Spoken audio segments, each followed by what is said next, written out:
यीशु के नाम में सबको जय मसीह की। फिर से आज एक परमेश्वर की छोटी सी वचन लेकर के मैं आपके सामने आया हूँ। और आज का जो वचन है वो मैंने लिया है मत्ती का लिखा हुआ सुसमाचार उसकी 18 अध्याय उसकी 14वां पद, book of Matthew chapter 18 verse 14। और यहाँ पे इस तरह से लिखा हुआ है, मैं इंग्लिश में पढ़ रहा हूँ।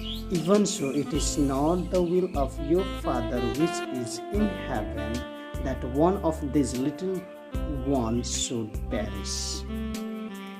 यहाँ पे कहता है कि यह परमेश्वर का इच्छा नहीं है कि इनमें से छोटी सृष्टि भी नष्ट हो जाए। ऐसा परमेश्वर का इच्छा, पिता परमेश्वर का इच्छा नहीं है। मेरे प्रियो, आज मैं इस वचन से मैं आपसे दो चार बात कहना चाहता हूँ। और यह है कि सच में परमेश्वर आप और हमसे प्रेम करते हैं और वो चाहते हैं कि हम हर एक कोई वो अनंत का जीवन पा सके, जिसके लिए आज से 2000 साल पहले यीशु मसीह इस जगत में आए थे।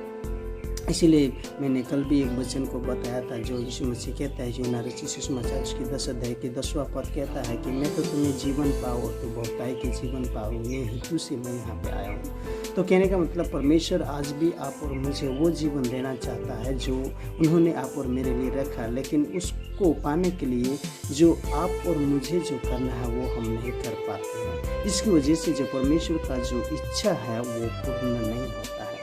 मेरे प्रिय, यहाँ पे जो परमेश्वर का जो इच्छा हम लोग देख रहे हैं वो कहता है कि परमेश्वर का यह इच्छा नहीं कि छोटी चीज़ भी नष्ट हो जाए।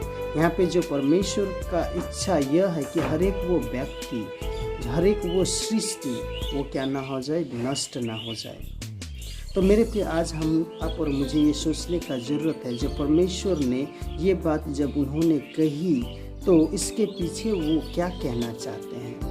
क्योंकि जब परमेश्वर ने ये दुनिया को, ये सारा जहान को जब उन्होंने बनाया तो परमेश्वर हमेशा उसको खुशहाल देखना चाहता था। जब हम सृष्टि की रचना को जब हम पढ़ते हैं, उत्पत्ति की किताब को जब हम पढ़ते हैं 1 अध्याय 2 अध्याय को, जब परमेश्वर ने इस पृथ्वी को सृष्टि किया, मनुष्य जाति को एवं उसके साथ साथ में हर एक वो प्राणी को जब उन्होंने सृष्टि किया तो परमेश्वर चाहते थे कि वो हमेशा इस तरह से ही खुशहाल रहे।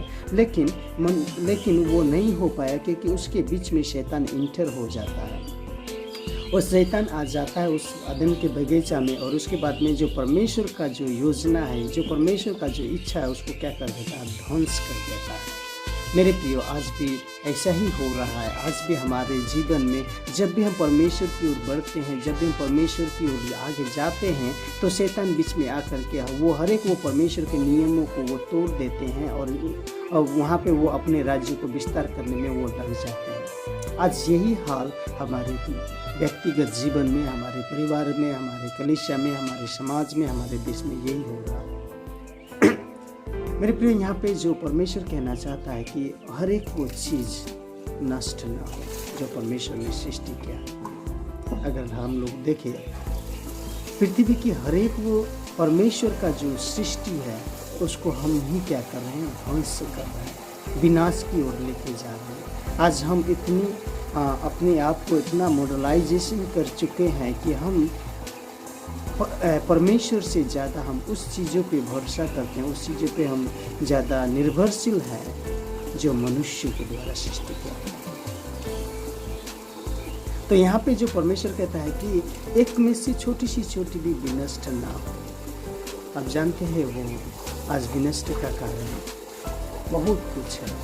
जब हम परमेश्वर के पास नहीं आते हैं, परमेश्वर से हम बातें नहीं करते हैं, जब परमेश्वर से हम संगति में नहीं रहते हैं, तो इस प्रकार के दुख कष्ट हमारे जीवन में आता है। जो शैतान लेके आता है वो हमको नष्ट करने का कोशिश करता है। तो इसलिए मेरे प्रियो, आज हमको ये सोचना है, क्योंकि परमेश्वर ने हमें ये बहुतायी के जीवन दिया है और ये जीवन के द्वारा वो हमसे बातचीत करना चाहता है। वो चाहते हैं कि हमें वो जीवन मिले जो प्रभु यीशु मसीह ने कलवरी क्रूस में अपनी लहू दे करके, अपनी बलिदान दे करके उन्होंने हमें दिया है।